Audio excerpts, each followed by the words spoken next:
네, 그럼 잠시 숨을 돌리고 하나님의 말씀을 보는 시간을 갖겠습니다. 사실 저만 숨을 돌리면 되는 거죠. 하도 말을 많이 해서 제가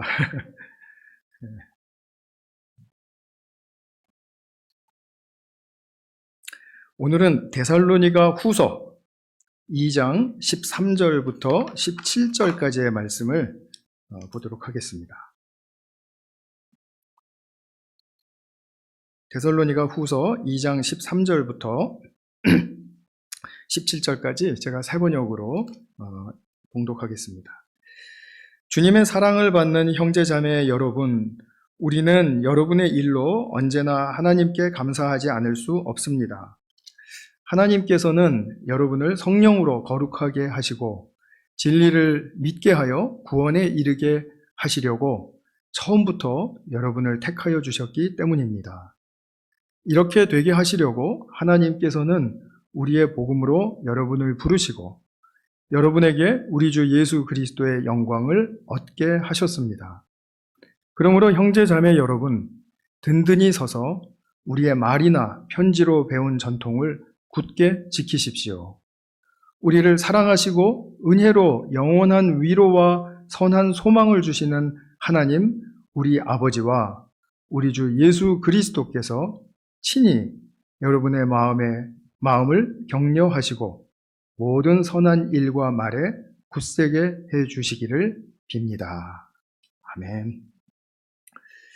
우리 지난 주일에는 데살로니가 전서를 통해서 사도 바울이 예수님의 재림에 대해서 말씀해 주고 있는 것을 우리가 한번 보았죠. 예수님의 재림을 기다리는 그런 삶 속에서 어떤 신앙의 자세, 또 어떤 삶의 자세, 그리고 영적 훈련 이런 것이 필요한가를 이제 말씀을 해 주었습니다.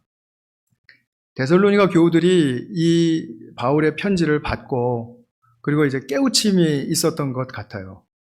그래서 이제 재림에 대해서 이제 좀 더 깊게 바른 이해를 갖게 되었는데, 그런데 꼭 오해하는 사람들이 있긴 하죠. 잘못 이해해서 또 엉뚱하게 이제 행동을 하는 사람들이 일부 일어났던 것 같습니다. 그래서 이렇게 재림의 신앙을 잘못 오해한 사람들이 남에게 폐를 끼치기도 하고 또 나태하게 살고 이렇게 함으로써 교회에 좀 어수선한 그런 그 분위기를 만들어냈어요. 그래서 바울이 다시 한번 재림 신앙에 대한 이 거짓 가르침 그리고 오해 이것을 이제 경계하면서 이제 풀라라는 그 오해를 풀어야 된다라는 그런 그 사명감을 가지고 데살로니가 후서를 다시 보내게 되었습니다.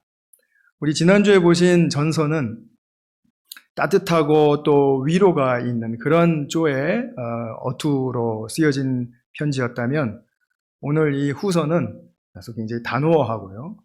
그리고 엄중한 그런 조의 어투가 많이 나타나고 있습니다.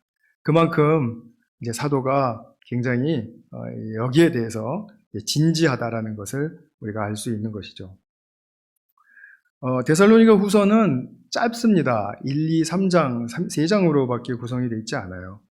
근데 여기에 우리가 이제 그 상황, 데살로니가에서 교회에서 일어난 지금 좀 말씀드린 이 상황에 대해서 지금 잘 지적을 하고 또 대처할 수 있고 또 이것을 극복할 수 있는 길을 우리에게 주고 있기 때문에 이제 그 관점에서 이 책을 보시면은 아주 단순하게 이해할 수 있습니다.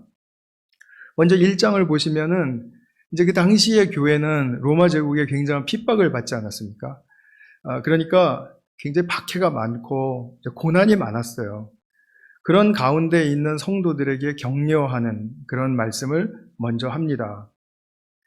이 교회가 정말 고난을 의연하게 잘 이겨내고 있는 것에 대해서 사도 바울이 굉장히 자랑스럽게 생각을 합니다.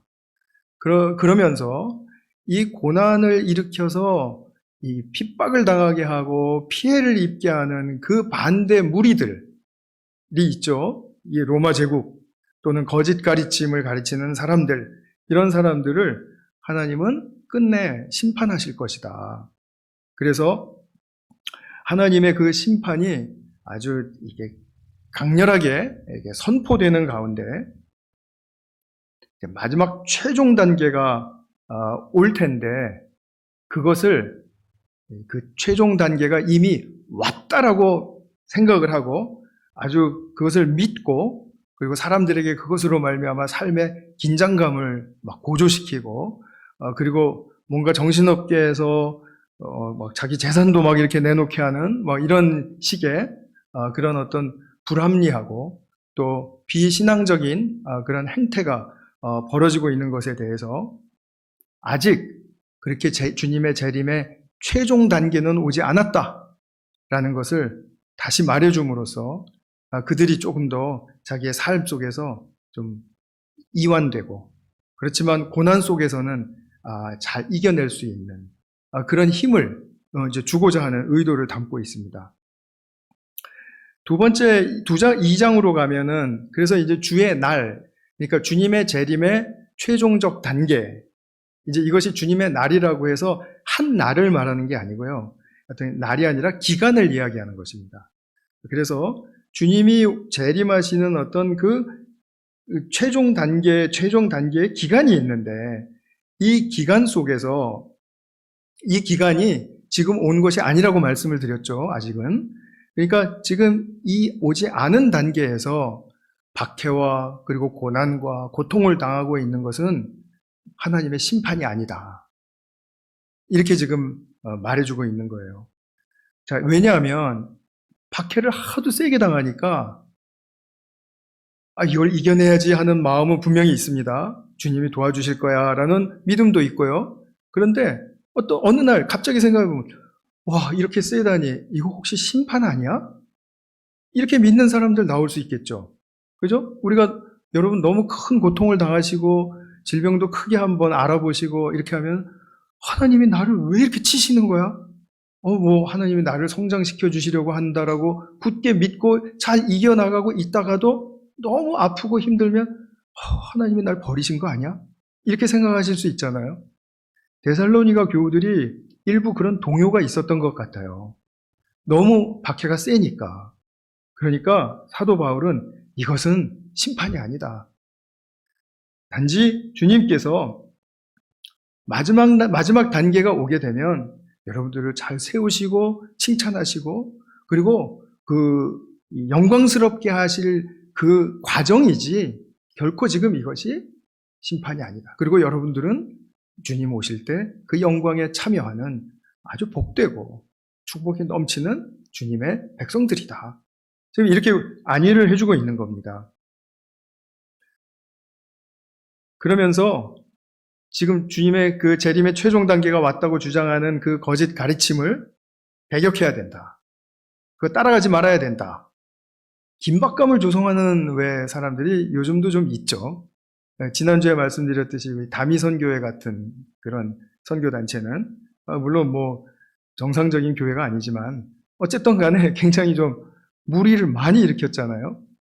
그렇게 불필요하고 또 사회에 또 해를 끼치고 하는 그런 것들이 정말 우리에게 상식적인 선에서도 이해가 될 만한데 그게 그렇게 안 되고 있는 것은 주님이 오신다라는 것을 굳게 믿고 있는 것은 좋았는데 그것이 이제 임박했다 그리고 무슨 일이 벌어진다 그러니까 이렇게 해야 돼 이러면은 거기에 정신이 혼미해져서 그것밖에는 보이지 않고 내가 이거 붙들어야 내가 이제 살 길을 드디어 내가 이제 마지막까지 왔구나 이런 식으로 생각을 하고 가족도 떠나고 모른 척하고 이렇게 해버리면 그럼 그것은 우리 기독교가 가지고 있는 본질을 전혀 드러내지 못하는 것일 뿐만 아니라 오히려 주님이 주신 이 세상, 이 또 사회, 이 피조계를 망치는 결과를 가져오죠. 그죠? 잘 믿는다고 시작은 했는데 결국은 망치는 결과를 가져오게 되면 이건 얼마나 억울하고 사실은 아이러니컬한 일입니까? 이런 부분이 우리가 잘 깨어 있어야 된다라는 그런 의도에서 사도 바울이 지금 이 글을 쓰고 있다는 것입니다. 그래서 사도 바울이 상당히 날을 세워요. 1장, 2장에서 날을 세웠고요. 3장에 가서도 또 단호하고 엄격한 그런 말들을 하면서도 이제 성도들이 3장에서는 교회에 이제 잘 우리가 신앙생활 할 수 있도록 또 권면을 해주고 또 격려해주고 또 기도를 부탁하고 이렇게 하면서 성결과 선한 일에 힘써라. 이렇게 지금 교회를 세워주려고 말씀을 전하고 있습니다. 그러면은 우리 마지막 심판에 대해서 조금 더 우리 본문에 나온 것처럼 나온 대로 한번 좀 살펴보도록 하겠습니다. 본 서죠. 1장 6절 그리고 8절 9절을 보면 이렇게 말씀을 하세요. 하나님은 공의를 베푸십니다. 여러분을 괴롭히는 자들에게는 괴로움으로 갚아주시고, 또 그 다음에 또 무슨 말씀을 하냐면 8절에 불꽃에 쌓여 나타나셔서 하나님을 알지 못하는 자들과, 이것은 이제 복음을 전해도 계속해서 자기들이 믿던 그 이방 신을 섬기고 그리고 세속적으로 욕망을 불태우면서 사는 그런 사람들과 우리 주 예수 복음에 순종하지 않는 자들, 이 사람들은 예수님이 분명히 자기 민족 가운데서 나왔음에도 불구하고 예수님의 복음을 듣지도 않고 그러니까 순종할 수도 없는 그런 유대인들. 그러니까 계속해서 하나님을 떠나서 예수님을 떠나서 살고 있는 이방인들이나 아니면은 유대인들이나 똑같이 주님께서 처벌하실 때가 온다. 그러니까 데살로니가 교우들은 여러분이 그 심판의 대상이 아닌 것을 알고 그리고 계속해서 의연하게 이 고난을 잘 이겨서 승리하십시오. 이런 말이죠. 그러니까 주님께서는 분명하게 아직 오시지 않았고 그리고 우리에게 계속 기회를 주고 있는 이 시기를 잘 간파해야 된다라는 거죠. 이 시대의 표적을 잘 읽어내야 한다라는 것입니다. 너무 앞질러 가가지고 그게 꼭 옳은 것처럼 들리게 말하는 사람들의 그 말을 따라가지 말고요. 그래서 1장 이제 10절을 보게 되면 그래서 이런 말씀을 하시는 거죠. 그날에 주님께서 오시면 자기 성도들에게서 영광을 받으시고 또 모든 믿는 사람들에게서 찬사를 받으실 것입니다. 여러분은 우리가 여러분에게 전할 증거를 믿었습니다. 여러분들은 계속해서 지금 하나님의 은혜 가운데 있으니까 안심하고 주님께 의지하고 나가라. 이런 말로 지금 격려를 하고 있는 것이죠. 그래서 이 심판에 대해서 이제 더 자세하게 설명을 하면서 이렇게 말씀을 합니다. 최종 단계의 이제 심판의 때가 오면은 이런 일이 일어난다라는 거죠. 예수님께서도 이제 말씀해 주신 바가 있었죠. 마태복음 24장이라든지 이런 부분에 있어서요. 근데 뭐라고 말씀을 하냐 하면 2장 3절 4절에 보면 이런 말씀이 있어요. 여러분은 아무에게도 어떤 방식으로도 속아 넘어가지 마십시오. 그날이 오기 전에 먼저 이제 일어나는 일들을 이야기해요. 먼저 믿음을 배신하는 일이 생기고 불법자 곧 멸망의 자식이 나타날 것입니다.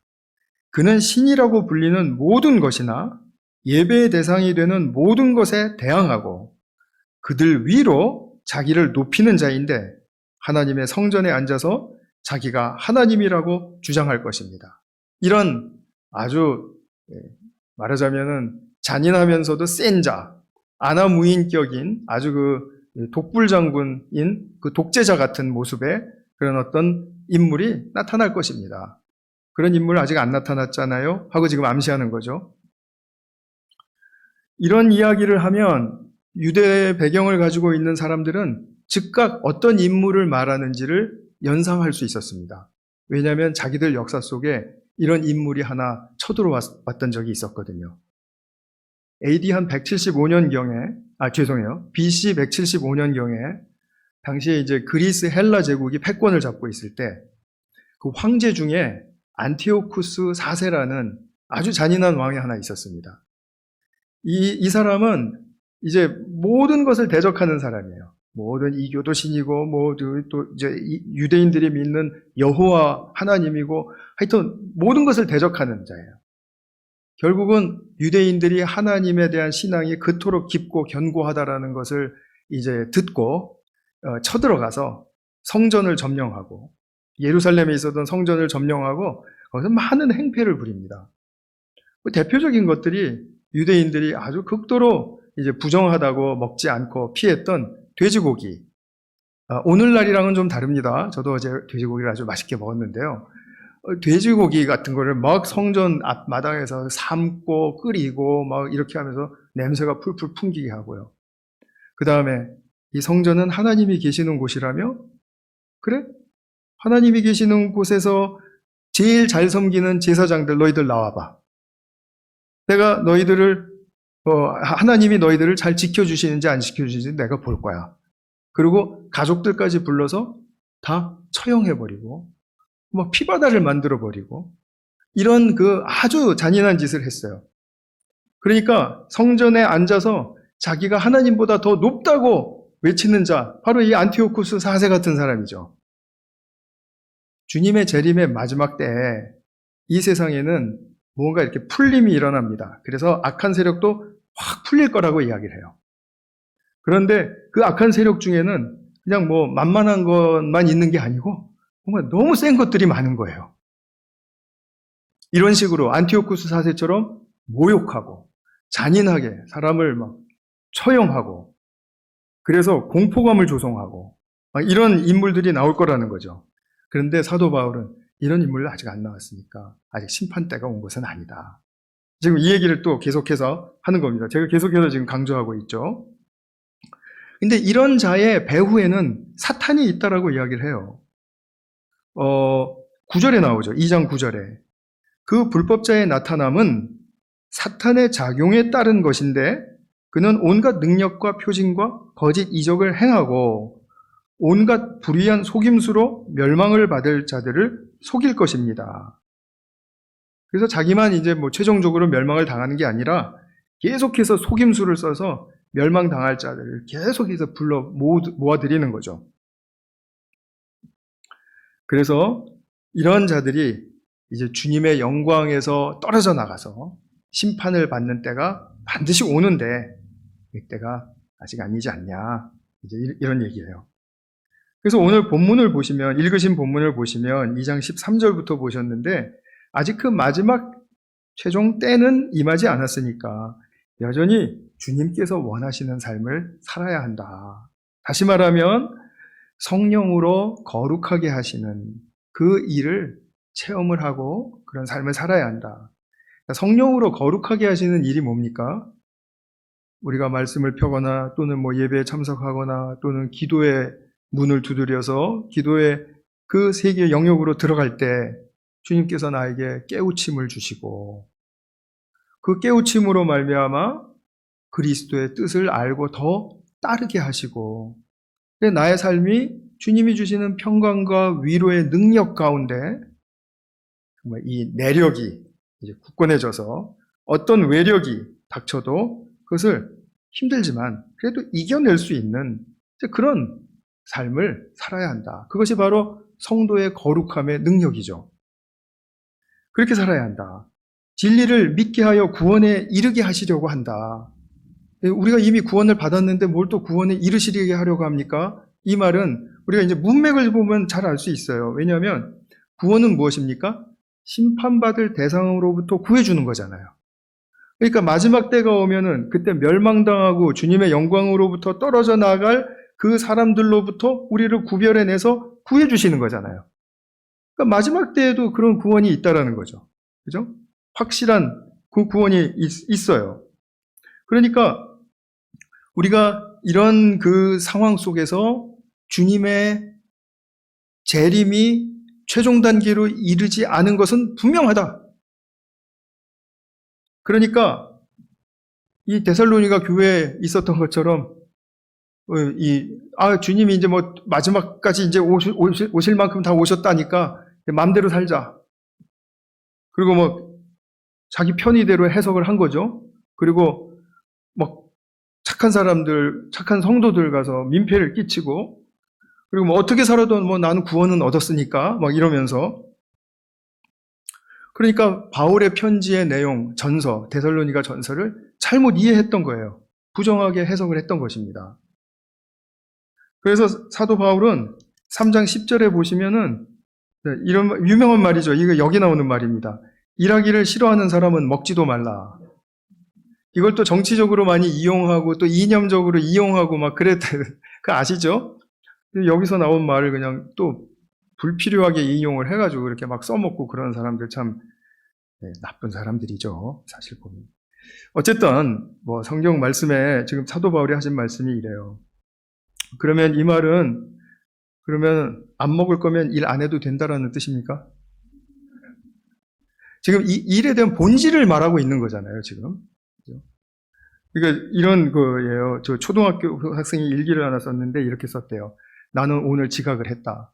그래서 선생님께 혼났다. 다음부터는 절대로 혼이 나지 않도록 결석을 해야 되겠다. 뭐 이런 말이랑 똑같잖아요, 지금. 그래서 지금 성경을 배울 때 자기 편의대로 이렇게 조금만 돌리면은 말은 다 그 말들이 들어가 있는 거 맞아요. 그런데 해석은 엉뚱하게 되어서 완전히 삶의 방향을 이렇게 바닥으로 떨어뜨리는, 그러면서도 자기는 잘 믿고 있다라고 확신을 하는 그런 어처구니 없는 일들이 참 많이 있어요. 특별히 재림과 관련해서 이런 일들이 역사와 현실 속에 참 많았습니다. 그래서 제가 오늘 설교 후반부에서는 한 3가지 정도 사례를 여러분들과 함께 나누면서 우리가 어떻게 주님의 재림의 신앙을, 주님이 오시는 그 재림에 대해서 바른 신앙을 가지고 살 수가 있을까를 한번 좀 같이 고민하는 그런 좀 계기가 되었으면 하는 바람이 큽니다. 첫 번째 사례는 이런 것입니다. 이제 로마 제국이 그토록 기독교를 핍박을 했는데 이제 네로 이후로 거의 한 160, 70년을 엄청 핍박을 했습니다. 뭐 다 들으신 것대로 알죠. 뭐 사자 밥이 되게 하시고 막 이제 이런 이야기죠. 그런데 이제 반전의 역사가 일어난 때가 있었습니다. 그 콘스탄티누스라는 사람이 이제 그 황제의 자리를 놓고 전쟁이 벌어졌어요. 근데 그때 전쟁 전에 하늘에서 십자가를 보게 됩니다. 그러니까 이 사람은 내일 내가 있을 전쟁에서 나를 승리하게 해주시는 이 예수님의 십자가의 능력이 내게 계시되었다. 이렇게 생각을 해서 이제 전쟁에 나갔는데 마침 이겼습니다. 그래서 너무 예수님께 감사하고 해서 신자가 됐어요. 그래서 AD 313년에 이 콘스탄티누스 황제가 이제 기독교를 그 로마 제국에서 인정해주는 종교로 그렇게 이제 말하자면 변화가 일어난 것입니다. 근데 이 사람은 침례, 그러니까 세례죠. 우리 침례교에서는 침례라고 하고 뭐 다른 교단에서는 세례라고 하는데 똑같은 말입니다. 베프티즘. 이 베프티즘을 어떻게 이해를 했냐면 죄를 씻어준다. 죄를 씻어주는 의식이다. 이렇게 생각을 했어요. 아주 편협하게 말은 맞아요. 그런데 이거를 어떻게 적용을 했냐면 내가 일찍 세례를 받으면 그러면 죄가 싹 씻겨 나가고 그 다음에 내가 또 살아야 할 남은 인생이 있는데 그 인생 동안 내가 죄 짓지 않을 확신은 없고 분명히 죄를 짓게 될 텐데 그렇다면 세례를 또 받을 수는 없고 그렇다면 내가 죽을 때 세례 이후에 지은 죄가 또 쌓여서 죄투성이가 돼서 주님 앞으로 돌아가겠네? 그럼 안 되지. 그래서 이 사람은 자기의 세례식을 임종 직전까지 미뤘습니다. 정말 답답하죠? 세례와 세례식의 의미를 모르면 이렇게 되는 거예요. 이렇게 자기의 인생을 극단적으로 몰고 가고도 뭐가 잘못된지를 모르는 거예요. 이건 말씀드리는 시간은 아니지만 세례는 뭡니까? 내가 하나님의 자녀, 내가 새 생명 얻어서 하나님의 자녀가 되었다라는 걸 공적으로 사람들 앞에서 고백하고 공적으로 사람들로부터 교회로부터 인정받는 그런 하나의 의식이에요. 이미 그 사람은 하나님의 자녀가 됐기 때문에 세례식에 임할 수 있는 것입니다. 그리고 또한 세례받은 이후로도 짓는 죄에 대해서 내가 새 생명을 소유한 자가 되었기 때문에 주님의 은혜의 도우심을 입는 자, 그리고 또 주님의 은혜의 능력을 입어서 죄와 싸워 이길 수 있다라고 고백하는 자리이기도 해요. 그래서 우리 침례식 때 제가 문답하고 이렇게 할 때 예예라고 대답하는 그 질문 중에 이런 것들이 있는 것입니다. 앞으로 죄에 대해서 분명히 짓게 되겠지만 죄인임을 고백하고 계속해서 그리고 주님의 은혜의 능력을 입어서 그것을 싸울 준비가 되어 있느냐 그렇게 물어보는 거예요. 그러면 깔끔하지 않습니까? 정말. 근데 이제 이런 일이 이제 일어난다라는 거죠. 두 번째는 뭐냐면 이제 이 성경 해석에 있어서 이제 오류가 발생을 하면 이제 신학도 분리가 되고 분파가 되고요. 신앙도 또 분파가 되고요. 이런 일들이 많습니다. 특별히 한 예를 들면 요한계시록이라는 책, 제일 마지막에 성경에 나온 책은 이제 묵시록이라고 해서 그 묵시록의 특징은 상징적인 언어를 많이 사용해요. 그래서 요한계시록은 1장부터 22장까지 계속 상징적인 언어들로 점철되어 있는 책입니다. 제가 한 가지 여쭤볼까요? 요한계시록에서 촛대 하면은 무엇을 상징합니까? 어렵죠? 친절하게 그래서 설명까지 해주셨어요. 요한계시록 1장에 보면 후반부에 촛대는 교회다. 촛대를 옮겨버린다. 그러면은 교회의 기능과 역할을 마감시킨다. 라는 그런 뜻이라고 제가 말씀드렸죠. 자, 용은 무엇을 상징합니까? 용? 사탄. 그러면 두 짐승은요? 첫 번째 짐승은 로마 황제들. 두 번째 짐승은 그 로마 황제 측근에서 비위 마치고 또 그들을 서포트해주는 제사장들, 종교인들. 이런 식으로 해서 두 짐승 그러면은 누구 딱 생각이 나고요. 용 그러면 사탄 딱 생각이 나고요. 이렇게 이 상징적인 의미로 풀어야 알 수 있게 돼 있어요. 이걸 누구나 다 인정을 합니다. 이것을 인정하지 않는 사람은 없어요. 근데 요한계시록 20장에 가면 천년이라는 말이 몇 번 반복해서 나와요. 20장에만 나와요. 천년이라는 말은. 근데 이 천년에 꽂혀서 이 천년이 숫자적으로 천이라는 의미를 상징한다라고 하는, 의미를 말한다고 하는 거죠. 그러니까 이게 상징적인 의미가 아니라 실제 숫자로서 천을 이해하는 거예요. 그래서 천년 왕국 후에 예수님이 오시냐, 천년 왕국 전에 예수님이 오시냐, 이게 갈라졌어요. 그래서 천년 왕국 후에 예수님이 오신다라고 믿는 사람들은 후천년설 믿는다고. 또 그 다른 쪽에 있는 사람은 전천년설. 그 둘 다 아니다. 초림 때부터 재림까지의 그 충분한 시간을 천년이라고 상징해서 말하는 거라고 말하는 그 해석을 무시해버리니까 계속해서 천이라는 숫자에 대해서 그렇게 집착을 한 거예요. 그러다 보니까 세대주의가 나오고 무슨 주의가 나오고 막 이렇게 나와요. 심지어는 오늘날 우리나라에서도 굉장히 좋은 신학교라고 알려져 있는 모 신학교에서는 시험을 볼 때 당신의 천년 왕국에 대한 입장을 서술하시오. 이렇게 해서 나는 후천년설을 믿습니다. 나는 무천년설을 믿습니다. 현천년설이라고도 하는데요. 현천년설을 믿습니다. 이렇게 말하면 다 떨어뜨리는 거예요. 전천년설만 맞다는 거예요. 그러니까 다른 거에 아무리 잘해도 소용없어요. 그거 하나 보고 딱 떨어뜨리는 그 기준이 되는 거예요. 정말 그걸 믿겨지지가 않는 그런 이제 행태가 이렇게 들려질 때 참 이게 뭐지? 하는 생각이 들어요. 그래서 이 천이라는 숫자 때문에 이 천이라는 숫자를 문자적으로 해석을 해놓으니까 계속해서 이런 오류가 확장을 하고 발전을 하고 해서 엄청나게 지금 그런 것들로 싸우고 있는 거예요. 근데 요즘은 좀 많이 정리가 되어가고 있는 것 같긴 합니다. 천년 가지고 이렇게 싸우는 사람은 없는데 아직도 있긴 있습니다. 그래도. 그래서 상징적으로 잘 해석을 나가다가 갑자기 또 숫자에 딱 꽂혀서 천년 이게 언제 천년이야? 막 이렇게 말하면서 이러면 곤란하다 이거죠. 누가 그 1000년을 세겠습니까, 여러분? 그렇지 않습니까? 내가 세겠다고 하시는 분이 있으면은 참 장수하셔서 좋겠습니다. 1000년 동안. 네, 그런 거고요.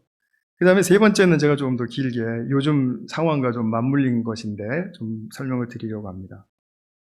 우리가 성경을 해석을 할 때 예수님은 구약을 성취하신 분이다 라는 그 뚜렷한 그 기준과 그리고 그 사실에 입각한 우리의 신앙을 기독교 신앙이라고 이야기를 해요. 그런데 이 신약의 예수님의 성취의 관점에서 조금 좀 어렵더라도 계속 좀 새겨서 들어주세요. 성취의 관점에서 구약을 잘 해석해내지를 않으면 구약에 나와 있는 그 말들에 묶여서 엉뚱하게 요즘 상황 속에서 이상한 일들을 벌려낼 수가 있습니다. 예를 들면 이런 거예요. 하나님이 당신의 백성들을 다 모아서 결국은 나로 하여금 영원히 찬양하게 하겠다라는 말이 구약에 나와요. 그러면은 이 사람들은 나의 백성들, 구약 때 나의 백성들은 누구예요? 이스라엘이죠. 혈통적 이스라엘. 그러니까 이 혈통적 이스라엘들을 다 흩어놨다가도 다 같이 모아서 그래서 내가 하나님이 찬양받으실 거라고 말씀하시는 거다. 이렇게 이야기를 하면서 그래서 우리가 해야 할 일은 혈통적 이스라엘 회복을 도와주는 것이다.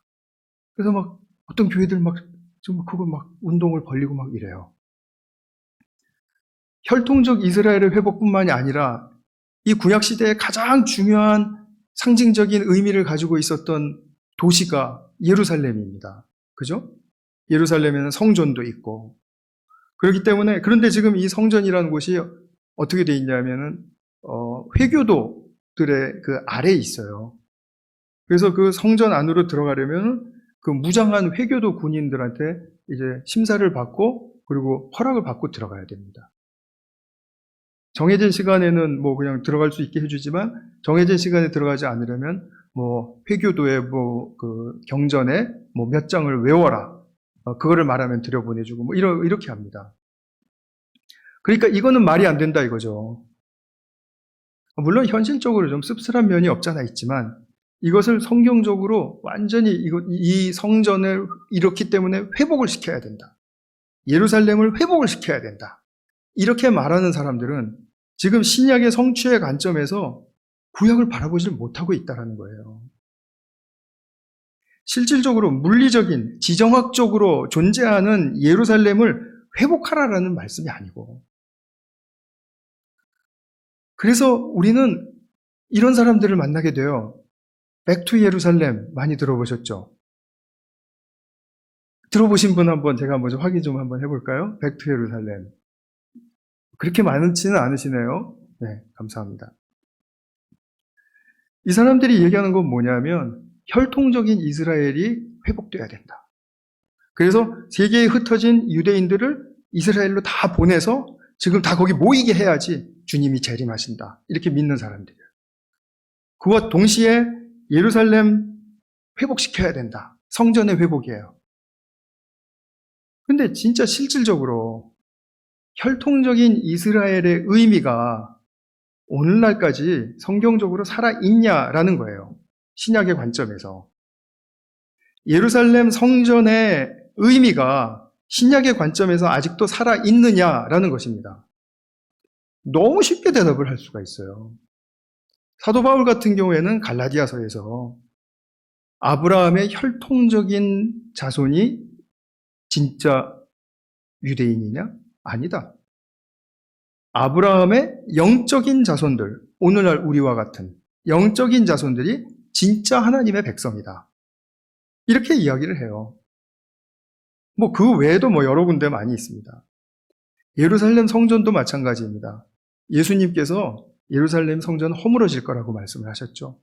그 말씀은 무슨 뜻이라고 요한복음 2장에서 말하고 있나요? 당신이 이제는 진짜 성전이신 거예요. 예수님이. 그래서 요한복음의 저자는 당신의 육체가 성전이심을 가리켜 말씀하신 것이다 라고 분명하게 이야기를 해주셨어요.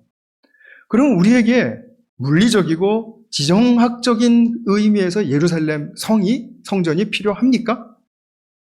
우리의 신앙에는 필요 없어요. 우리가 이제 관광을 가서 또 우리 뭐라 그러죠?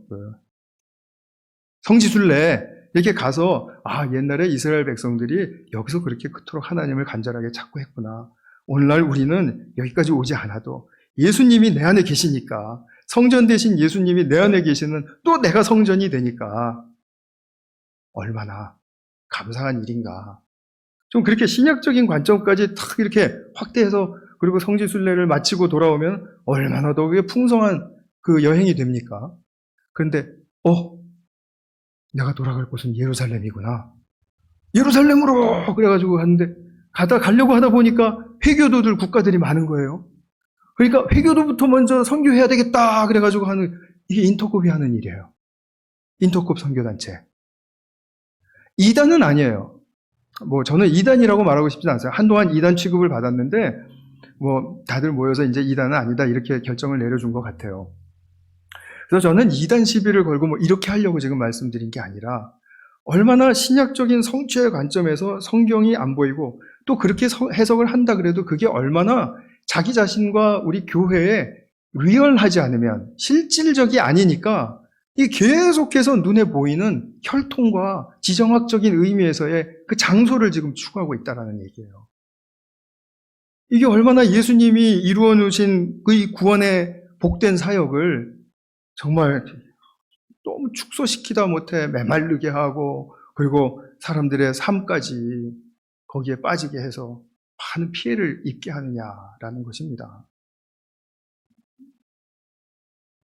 치명적인 오류죠. 더군다나 이 사람들이 하는 말 중에 이 말은 정말 경계하셔야 됩니다. 이렇게 해서 이스라엘이 회복이 되고 예루살렘이 회복이 되면 예수님 그때 오신다. 마치 우리가 이거 하면 예수님 오신다라고 하는 이 공식화된 선언. 이거는 정말 틀린 말이거든요. 근데 거기에 빠져들어간 사람들이 참 많이 있어요. 많이 있습니다. 우리가 성경을 보면서 예수님이 다시 오시게 하기 위해서 내가 이런 종류의 사역을 해라. 이스라엘 사람들을 모아주고 예루살렘 성전을 회복시켜주고, 그러기 위해서 회교도와 싸우고, 또 세상 정세를 또 다 이렇게 움직여가지고 크리스찬 정치인들이 나와서 그렇게 될 수 있도록 막 하고 협조하고 막 이렇게. 실제로 이렇게 운동을 벌이는 사람들이 우리나라에도 있다니까요. 심지어는 어디 무슨 기도원에서 양을 잡아서 유월절 행사를 하면서 감격하고 막 이런 행태가 일어났었어요. 2010년인가 8년인가 이 정도 때입니다. 그거를 당시에 신천지가 보고서는 저런 무식한 것들 그러면서 자기들 회보에 실었다는 거 아닙니까? 얼마나 부끄러운 일입니까, 정말. 왜 이래야, 제가 오늘 정말 제가 흥분하지 않겠다고 마음에 굳게 다짐을 하고 이 자리에 섰기 때문에 차분하게. 그래서 이게 예수님의 성취하신 그 차원에서의 눈으로 성경을 배웠으면, 그럼 그거를 자기 삶과 신앙과 교회의 모든 활동 속에서 실제화되도록 애를 쓰고, 그것이 잘 안 되면 인내하면서 계속해서 그것을 묵상하면서 이것을 자꾸 더 반복해서 가르치고, 그리고 또 나누고, 이렇게 하면서 이렇게 예수님의 성취의 축복 가운데로 들어오게 해줘야 되는데, 이게 안 되니까, 이게 어려우니까 그냥 선동을 하는 거죠. 그런 사람들은 굉장히 선동적인 기질이 강해요. 흔히 말하는 카리스마가 강합니다. 그러니까 사람들이 굉장히 맞는 사람들은 좋아해요. 저 같은 사람은 절대로 안 좋아합니다. 그런 사람. 흥분하지 말고요. 네. 그 사람들은 신앙이 깊어서가 아니라 신념이 확고해서 그런 것입니다. 신념. 신앙은 자기가 바꿀 여지가 있다는 것을 고백합니다. 신념은 나는 절대로 이것 말고는 아니니까 안 바뀌어 라고 말하는 것이 신념입니다. 이 종교가 신념화되면 어떻게 보면 정치 이념 세계에 있는 사람들보다도 더 무서워요. 우리 교회에 이 인터콥 형제 두 명이 2000년대에 왔었죠. 백투 예루살렘을 이제 주장하는 그 인터콥. 굉장히 열심입니다. 성실하고요. 그리고 굉장히 나이스합니다. 인정해요. 좋은 청년들이었어요. 그 중에 한 청년은 주님이 재림이 오게 하기 위해서 내가 해야 될 일은 백투 예루살렘인데, 아까 말씀드린 것처럼 회교도 선교를 해야 된다. 그래서 인터컵이 회교도 선교를 많이 하거든요. 회교도 거기 들어가가지고 이제 막 이제 선교하는데, 이제 직장이 있는 형제였어요. 좋은 직장에 다니고 있는 형제였는데, 이제 연차 무슨 차 이런 게 있잖아요. 그거 내면은 그거 내는 거 다 이렇게 잘 모아가지고 일주일 며칠이라도 계속해서 단기 선교를 왔다 갔다 하는 거예요. 궁극적인 목적은 주님 오시게 하기 위해서예요. 그러니까 주님을 위해서 자기처럼 이렇게 헌신하는 사람이 없다. 우리처럼 이렇게 열정적인 사람이 없다. 열정의 측면에 봐서는 제가 살만하다고 생각해요. 굉장히 높아요. 근데 이것이 지금 너무 자기 삶에까지 피해를 주고 있는 것입니다. 가정이 있는 형제였는데 지금은 사실 어떻게 되는지 잘 모르겠습니다. 근데 그때 당시로는 아내가 못 참겠다. 아니 그냥 가서 회교도랑 결혼을 하든지 막 이렇게. 그러니까 그런데도 이 형제는 자기가 돌이켜야 될 것이 무엇인지를 잘 몰라요. 무엇을 잘 성찰해야 되는지를 몰라요. 재림만 딱 나오면은 대화가 안 되는 거예요. 아까 말한 것처럼 신앙이 신념화되니까 이렇게 무서운 거예요. 변질된 거죠. 신약 성경은 주님의 초림 이후로부터 이스라엘을 혈통적으로 규정하지 않습니다. 구별하지도 않습니다. 앞으로 이제 마태복음도 공부하시고 사도행전도 공부하시고 여러 가지 이렇게 공부하실 때 다 드러나는 이야기들이에요. 굉장히 선명합니다. 아까 말씀드린 것처럼 갈라디아서에도 아브라함의 영적 후손이 진짜 후손이지 혈통적 후손이 진짜 후손이 아니다. 또 사도 바울은 뭐라 그럽니까? 3장 28절 갈라디아서에서 그리스도 안에서는 유대인도 없고 헬라인도 없고 종도 없고 자유자도 없고 남자도 없고 여자도 없고. 그럼 뭐만 있다는 얘기입니까? 주님의 자녀들만 있다는 얘기예요. 구별되지 않는다는 말이에요. 그래서 이 구별하지 않는다라고 선언한 이 신약 성경의 말까지 넘어뛰면서 혈통적 유대인의 회복을 주장한다면 그것은 성경 해석의 오류의 극치라고 말할 수가 있을 것 같습니다. 또 하나는 예루살렘의 회복이 아니라 신약 성경에서는 새 예루살렘을 말해줍니다. 새 예루살렘. 아까 그리스도 안에 있어 구별이 없는 백성들은 새 이스라엘이라고 말해주고요. 구약을 이제 의식해서 새를 붙인 거죠. 새 예루살렘을 말해요. 요한계시록 21장 2절에 보면 거룩한 도성 새 예루살렘이 단장한 신부로서 이 땅에 내려온다. 기억하시나요? 자, 그렇다면 새 예루살렘은 그 정체가 무엇입니까? 교회예요, 교회. 새 예루살렘은 교회를 말하는 것입니다. 주님의 신부된 교회. 우리 성경에서 많이 배웠잖아요. 에베소서도 나오고요. 그래서 새 이스라엘, 새 예루살렘의 신약적인 의미가 중요해요. 옛날 의미는 이제 지나간 것입니다. 그래서 이제 끝난 거예요. 만료된 것입니다. 컨트랙트가 끝난 것과 똑같아요. 효력이 없어요. 새 예루살렘과 새 이스라엘을 창조하시는 그것을 새 창조의 사역이라고 말합니다. 그래서 제가 예배 시작할 때 요한계시록 21장 5절의 말씀을 읽어드렸죠. 하나님께서 보라, 내가 만물을 새롭게 하노라. 이걸 다 없애고 재창조 하시는 게 아니라 이 지금 있는 이 모든 것을 새롭게 새창조하신다라는 거예요. 재창조와 새창조는 그런 의미에서 굉장히 많이 다르다는 것을 아셔야 됩니다. 새창조는 새롭게 하시는 거예요. 없애지 않으세요. 새롭게 하세요. 지난주에도 제가 잠깐 이런 맥락에서 말씀을 드렸죠. 이것을 우리가 잘 알면 그러면 우리가 혼선을 빚지 않을 수 있습니다. 또 혼선을 빚는 사람들을 피해갈 수도 있습니다. 그 사람들과 적대시할 필요도 없고요. 또 비판할 필요도 없습니다. 그냥 우리가 이렇게 성경에 나왔으니까 차제에 성경 해석의 오류가 이러한 결과도 만들어낸다라는 그런 심각한 현실을 한번 되짚어 보는 거죠. 혹시 이 부분에 대해서 좀 더 알고 싶다거나 아니면 나는 그렇게 생각하지 않는다 이렇게 생각하시는 분이 있으면 제가 정말 최선을 다해서 정말 친절하게 여러분 이렇게 인상 쓰지 않고 친절하게 제가 대화에 임해드리겠습니다.